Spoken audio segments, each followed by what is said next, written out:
Hey guys, it's Hans Hobbies, and this is a review of the Redcat Volcano 16. This is a 1/16 scale four-wheel drive monster truck you can get for $99.99, basically wherever you can get Redcat vehicles. I got mine off of Redcat's website when they announced it, but you can some hobby shops are starting to pick it up, and eventually I suspect it'll be available on places like Tower Hobby and Horizon Hobby and A-Main Hobbies and stuff like that. So. Um, First impression, just looking at the truck, it looks very similar to the Redcat Kaiju, which is a very cool looking truck. It's the same similar like body color to it. Exact same replica wheels, just smaller, and then a lot harder compound. But they do look really nice. They even have the Redcat sticker on here. You do have to place all the stickers on this car yourself. They don't come pre-installed, pre-applied. It just gives you this sticker sheet here, and you do get two variations of the grill and lights if you do want. I went for this more modern Camaro looking LED style light and grill. The body, speaking of it, is very nicely molded and is a pretty decently thick material. I'm not sure if it is made of polycarbonate or if it's PVC, but we'll have to see. The only complaint I have about the body is the fact that the screen printing isn't very well done. You can see I have the truck straight here, and I have the sticker here straight, but the racing stripe doesn't line up straight. That seems to be a common issue with all of these. Surprisingly, this is one of the better ones. I've seen some where they go straight over to the other side. So a little bit of quality control they have to do with that. But this is the first batch of volcanoes, so maybe later on they'll have a bit better of a screen printing job. So taking the body off,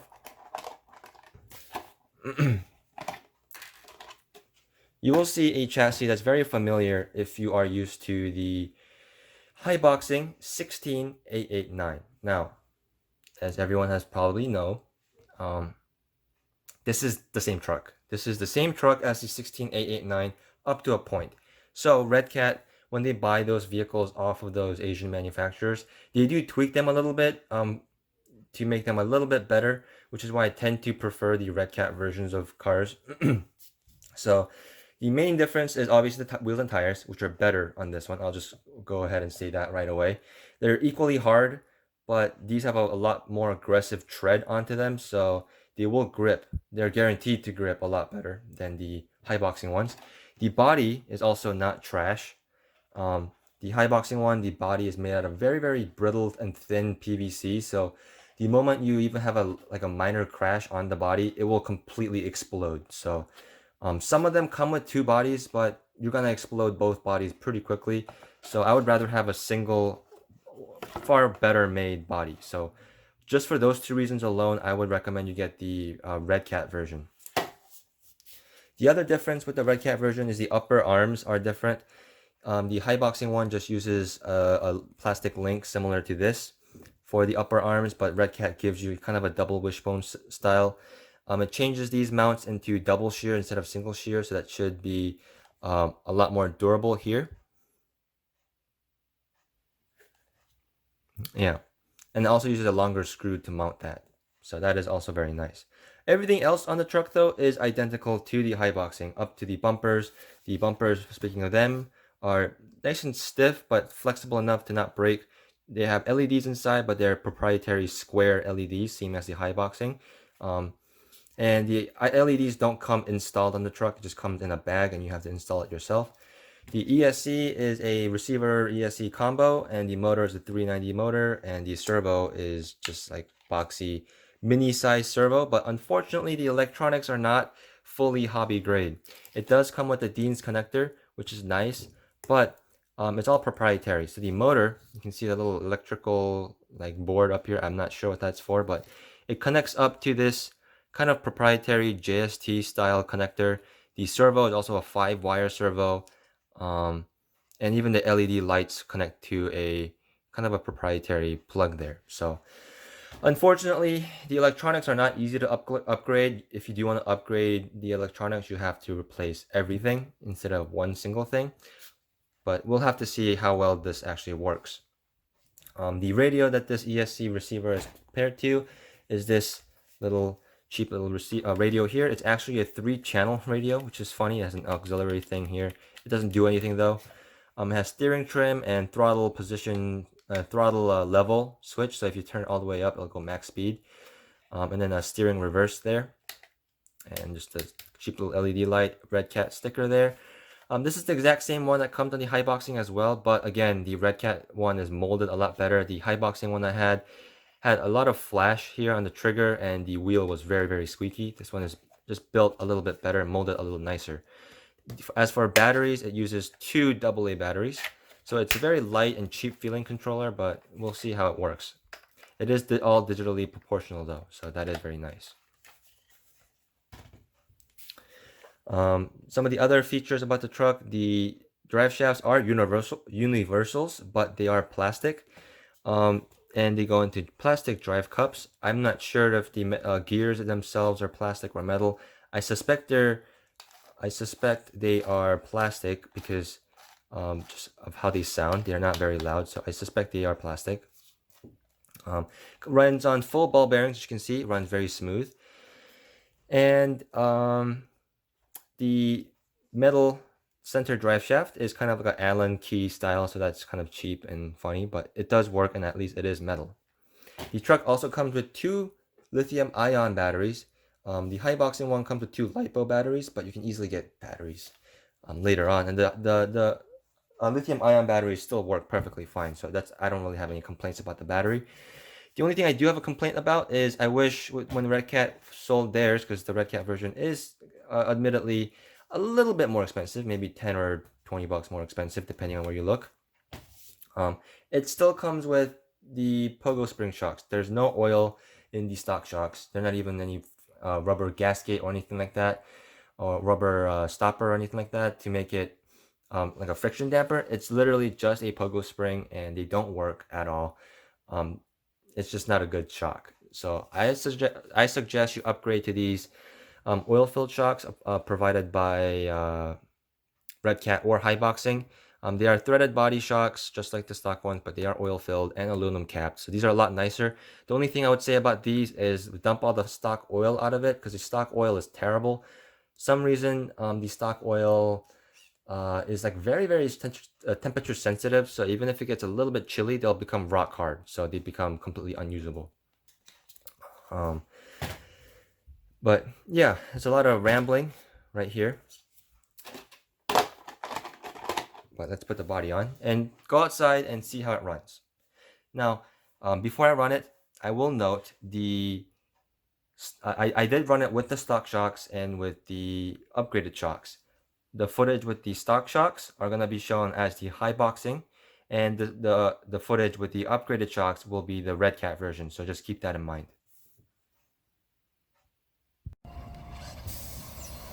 So we're going to start this off bashing on the parking lot here, like I did with a lot of my other 18th scale cars I've reviewed.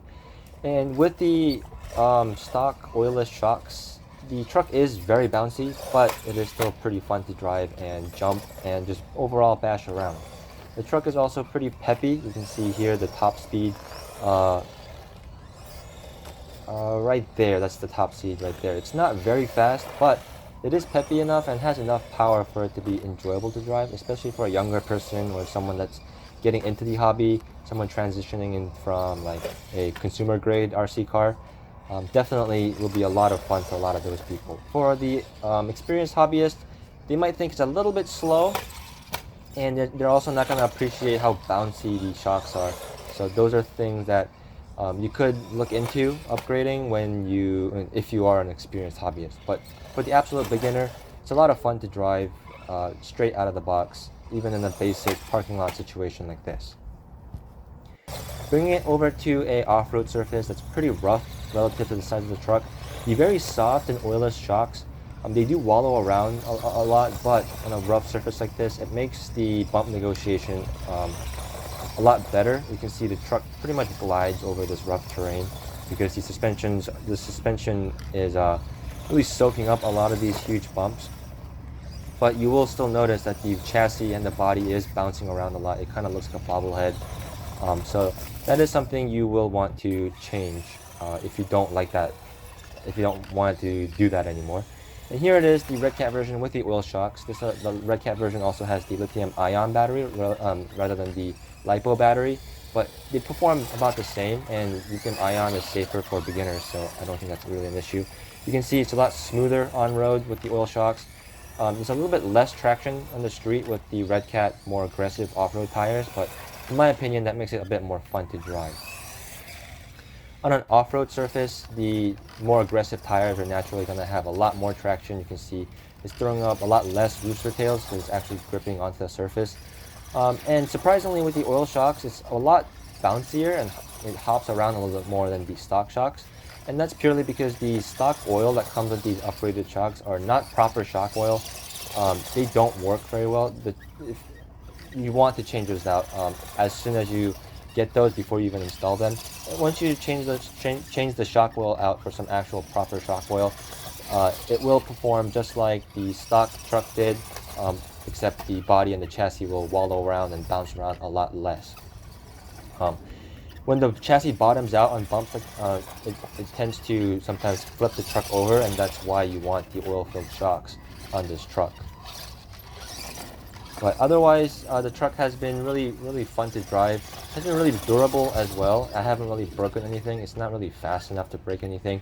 Even in really chilly conditions, haven't had any durability issues with the truck.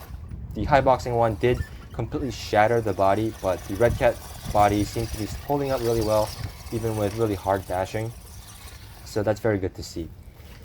I would definitely recommend the Redcat version over the high boxing one, just for the fact that it has better tires and because it has a body that won't completely disintegrate the moment you come down on the body in a crash. Over jumps, the truck does jump pretty level because it's relatively low center of gravity, and with the oil shocks at least, it lands jumps very smoothly. With the stock shocks, it will bounce around and slap the chassis and just wallow around everywhere. So if you plan on doing a lot of jumps, definitely look into getting the oil-filled shocks. The only issue really that I had with both trucks is they use the same electronics, and both of them had this issue where it kind of feels like there's a rubber band in the throttle. It's not an instant wheel spin kind of launch. It kind of gradually gets up to speed, and I'm not sure what's up with that. It was a little bit annoying, but not a huge issue.